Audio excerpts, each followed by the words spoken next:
Muy buenas amigos, ¿cómo estáis? Nueva entrada en el videoblog, vamos a hablar de híbridos diésel concretamente.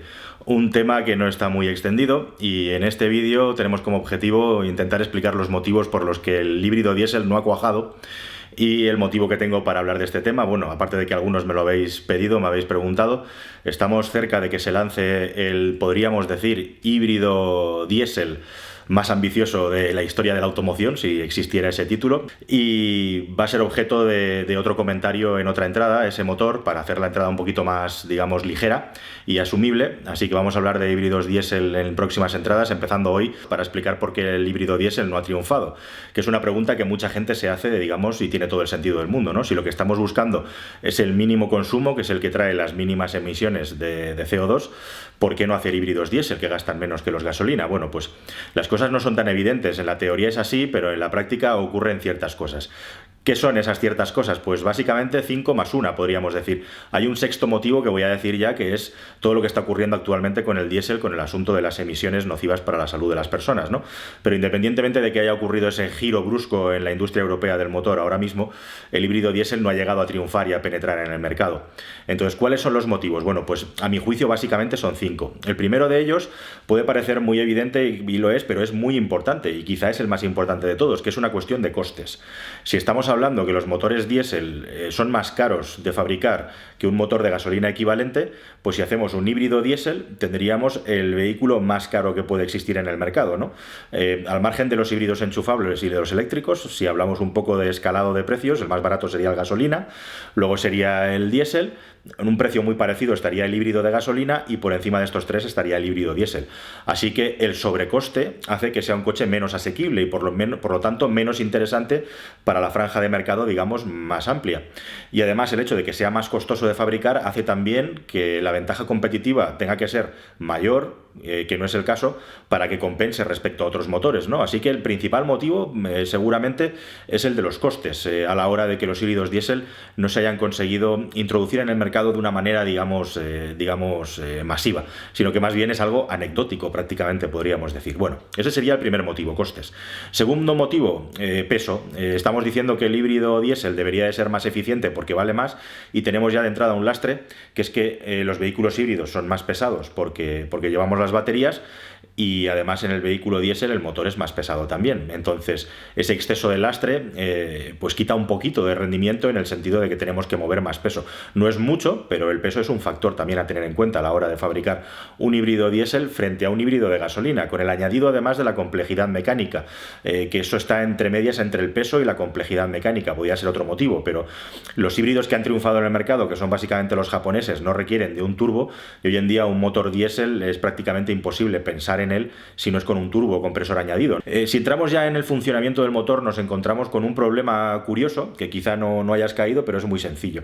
Si por algo destacan precisamente los motores diésel frente a los gasolina, es por la cantidad de fuerza, por la cantidad de par que tienen disponible desde bajas vueltas. Estos días, si habéis visto la pestaña de comunidad, he estado probando un Alfa Giulia diésel, ahora tengo el modelo sub, el Stelvio diésel. Este motor que estoy probando tiene el par máximo a entre 1500 y 1750 vueltas.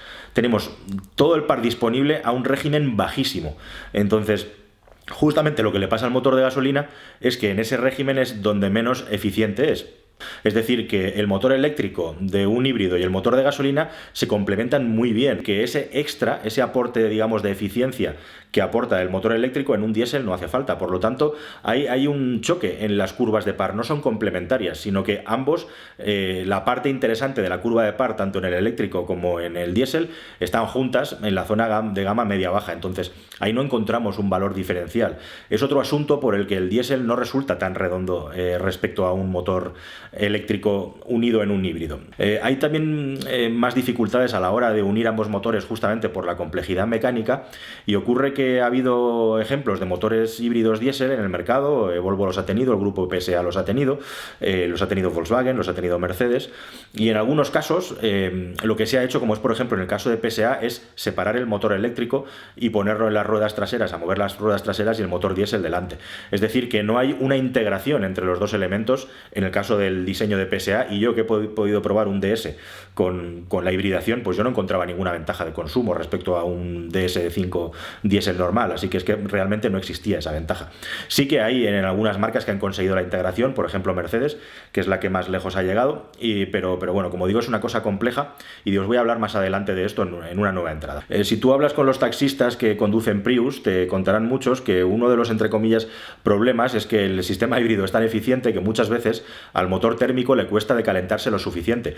De hecho, es medio sabido que hay un truquillo en los Prius para mejorar el rendimiento, que es aumentar la temperatura de funcionamiento del motor, es decir, que refrigere un poco más tarde.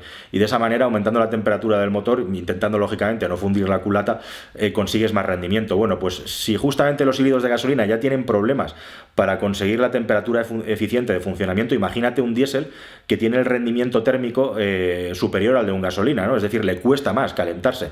Y realmente cuando un diésel tiene la superioridad y la ventaja en cuanto a consumo es cuando está en su temperatura óptima de funcionamiento. Entonces, en un vehículo en el que el motor eléctrico aporta fuerza y en el que a veces incluso se puede llegar a apagar el motor térmico, que un diésel necesite más calor para trabajar, o más tiempo, mejor dicho, perdón, no más calor, sino más tiempo para trabajar con el calor adecuado, pues es un problema también, ¿no? Así que ahí está ese asunto térmico. Y relacionado con el tema térmico también y el funcionamiento propio de un motor diésel, estaría el quinto motivo, que podríamos decir que es la suavidad de funcionamiento. En los vehículos híbridos, sobre todo los japoneses, todos estos factores, digamos que están perfectamente diseñados para un motor Atkinson, que es un motor que tiene un rendimiento un poquito mejor que el motor de gasolina Otto, de ciclo Otto. En el caso de los coches diésel, cada vez probamos menos coches diésel, y cuando te subes a un coche diésel con Start and Stop, pues esa vibración que hace en el arranque en ciudad, si eres un poco tiquismiquis, puede llegar a ser molesta, sobre todo si vienes de subirte a un coche de gasolina, ¿no?, donde esas vibraciones no existen. Y vive Dios que en un motor diésel, y además frío, hay vibraciones y hay ruido. Otra cosa muy distinta es cuando el motor está caliente y circulas por carretera a bajas revoluciones.